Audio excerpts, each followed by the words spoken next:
Hola y bienvenidos a nuestro canal. Hoy en Antropoceno, los otros estados de la materia, mucho más que sólido, líquido y gas. Durante muchos siglos se consideró que solo existían tres estados de la materia, sólido, líquido y gas, los tres presentes y estables en nuestro mundo.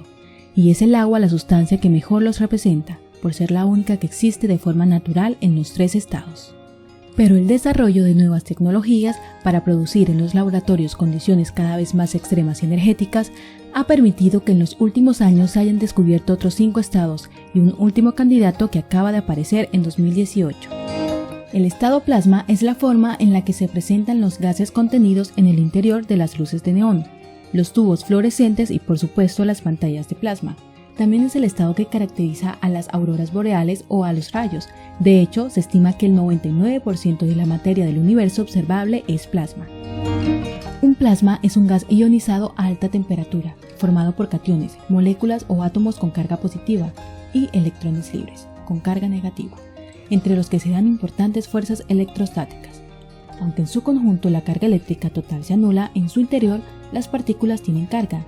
Esto hace que, a diferencia de los gases, los plasmas sean conductores de la electricidad y puedan ser confinados en campos magnéticos. Plasma de quark-gluones o QGP. En el estado en el que se asume se encontraba toda la materia del universo, justo una millonésima de segundo después del Big Bang y justo antes de comenzar a enfriarse y cambiar a otros estados menos energéticos, en ese instante, caracterizado por una temperatura y energía extrema, toda la materia se encontraría como una densa sopa de partículas fundamentales, quarks y gluones, desplazándose a velocidades próximas a las de la luz. Así, las fuerzas atractivas entre ellos son tan débiles que permiten a unos y a otros mantener su individualidad y desplazarse libremente. Las primeras evidencias de la existencia del estado QGP se alcanzaron en 2003 y fueron confirmadas en 2005 en los aceleradores del CERN. Allí se constató que el plasma de quark-gluones no se comportaba como un gas ideal, tal y como se presumía, sino más bien como un superfluido con una viscosidad mínima.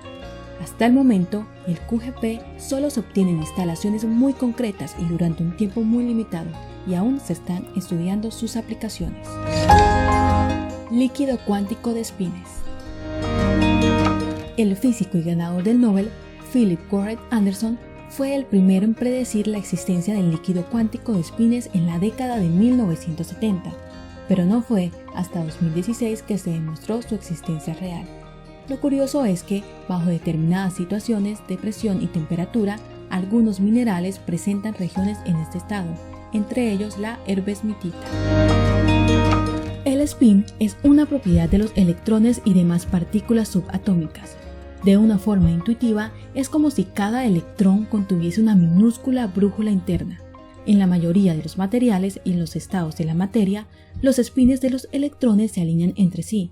Sin embargo, en el estado líquido cuántico de espines, los espines de los electrones nunca llegan a alinearse, sino que se mantienen en una constante fluctuación, incluso a temperaturas cercanas al cero absoluto. Mientras que, en la de los restantes estados de la materia, el spin se congela a esa temperatura.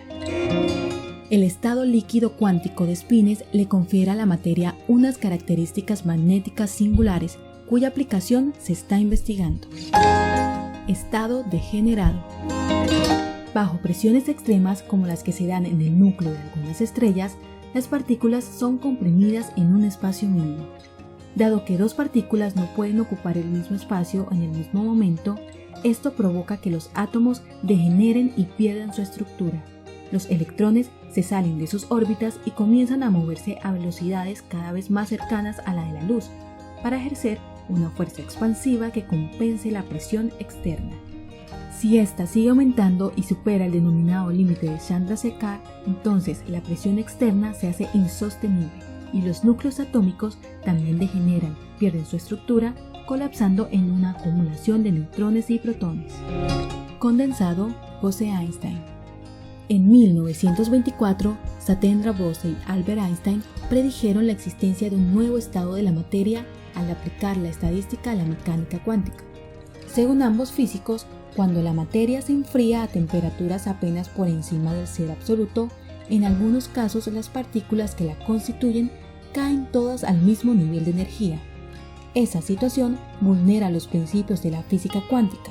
Las partículas se vuelven indistinguibles unas de otras y pasan a formar un superátomo.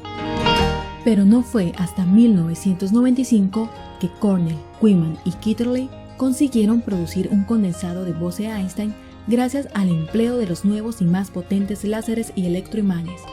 Desde entonces, se ha comprobado que ese estado se caracteriza por presentar superfluidez y superconductividad, y también porque es capaz de ralentizar la velocidad de la luz, que lo atraviesa hasta velocidades de apenas unos metros por segundo. Hielo superiónico.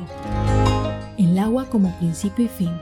El agua es la única sustancia presente en la naturaleza en los tres estados clásicos, y es también la sustancia en la que se ha descubierto a principios de 2018 una nueva forma o estado de ordenación, el hielo superiónico. Para ello se sometieron cristales de hielo a una presión 2 millones de veces superior a la presión atmosférica y a una temperatura cercana a los 5000 grados centígrados. Esa brutal presión fuerza al hielo a adoptar un empaquetamiento muy compacto, pero al mismo tiempo la elevada temperatura derrite los enlaces de la molécula de agua. El resultado es que en el hielo superiónico conviven dos fases, una líquida y una sólida. Los átomos de oxígeno adoptan una estructura cristalina a través de la cual fluyen núcleos de hidrógeno. Se cree que el hielo superiónico puede existir en grandes cantidades en planetas gigantes gaseosos y helados como Urano o Neptuno, en cuyo interior sí se dan las condiciones apropiadas para su formación. De confirmarse que otras sustancias sometidas a condiciones similares también adoptan esta ordenación, estaríamos ante un nuevo estado de la materia. Si te ha gustado este video, dale pulgar arriba y suscríbete para recibir más contenido.